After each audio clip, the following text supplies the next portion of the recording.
नमस्कार ईश्वर टीवी मंजू नायक कहूँ आज चलतु यही पवित्र मसरे आपण मानक शुणाइबी गोटे भक्त आ भगवान मध्य अद्भुत संघर्षर कहानी। भगवान पाखे निजर अली अर्धली पहुँचाइबा भक्तटीए भी केमिति नहीं पारे चरम निष्पत्ति।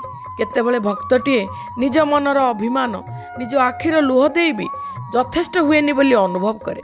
निष्पत्ति निये निज आत्मा शरीर को कष्ट दे कुछर साधना करी तार प्रिय ठाकुर पाखे पहुँचब, तार प्रेमर स्वीकार करने को निवेदन करिब।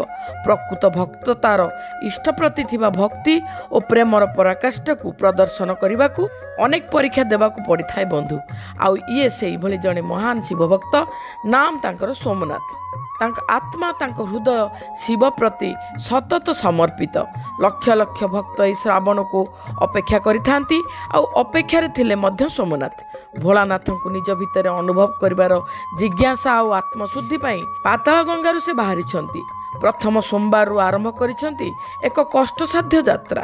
आसंता सोमवार को निज गाँ शिव मंदिर में पहुँची सोमनाथ जल अभिषेक करिवे।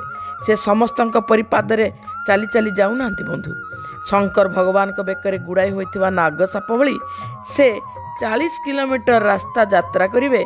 निज शरीर को रास्तार गड़े गड़े तांकर एई तपस्या आमको विचलित करिछि। देखंतु केमिति हजार हजार ग्रामवासी माने तांकु रास्तार विभिन्न जगार भेटी साहस देउछंती, सहायता भी करुछंती। आमे भी सोमनाथंक पई कामना करूछु जे भक्तर भगवान को सह मिलन हेउ, निरुता प्रेमर जय हेउ, शक्ति और समृद्धि प्राप्ति हो ए राज्य को। आपण मानक अनुरोध सोमनाथंक कष्ट लाघव पई देवदेव महादेव को आपण माने प्रार्थना करिवे। जय शिव शंभु। भलरे थांतु आपण माने ब्यूरो रिपोर्ट ईश्वर टीवी।